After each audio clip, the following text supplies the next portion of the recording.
Well, one of our questions tonight was about how can we get an American national on the advisory committee that was just formed, the 1776 President's Advisory Committee. Any thoughts on that? I do have contacts with the administration that we could, name somebody that was competent to, be a participant. I don't think there's anything that would preclude that kind of participation. Especially since when you really get down to it, our roots with their roots only went in tandem for about 80 years, but it began in 1776 and went from there.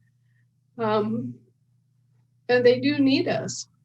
Mm-hmm. They need the perspective that we bring to the table, and they need us in terms of the land and soil jurisdiction being represented, because by themselves, they're in the situation of being foreign employees. Right. Yeah, I think that would be a great thing for all involved, because we have the understanding and the knowledge of the jurisdiction, and what we're finding, out in the assemblies is that the burden of education and information is on us, because we need to not only be able to talk about what our jurisdiction is all about, but we need to educate the other jurisdictions about what their jurisdiction is about too. Right. I can just imagine what's happening with the assemblies getting inundated with new people coming in as people wake up and go, oh my God, right? And so they come rushing at us, but realistically, some of those people are legitimately U.S. territorial citizens, and they have to remain in that capacity while they're employed by the federal government. Or, say people who are actually legitimately dependents of the federal government. Mm-hmm. We're the ones that get wound up and involved in this whole process of sorting, because the people coming to us are not that aware of the differences or why it might be more appropriate or even necessary for them to remain in a district capacity. Exactly.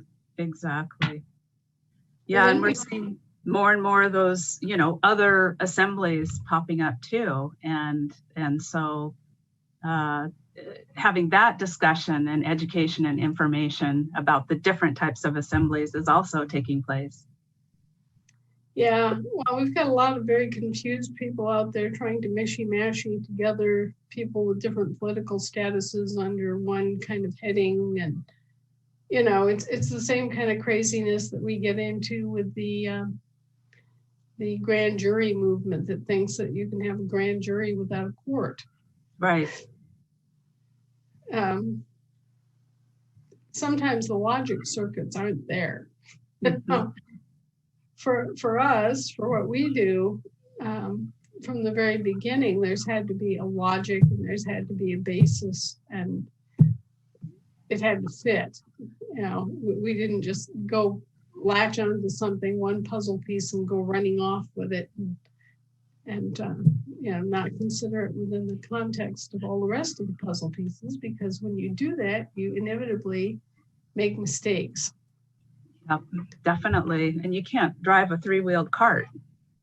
Right. You just wind up with a situation where things are not put together properly, so they don't have the right standing. And if they don't have the standing, then all that effort gets wasted. Mm-hmm. Exactly. So I'm afraid that there are some organizations out there that are really ultimately spinning their wheels. Learn how to become an American state national or American state citizen by navigating to www.theamericanstatesassembly.net. Links to Anna's articles and resources can be found in the video description box. Thank you for subscribing, liking, sharing, and commenting.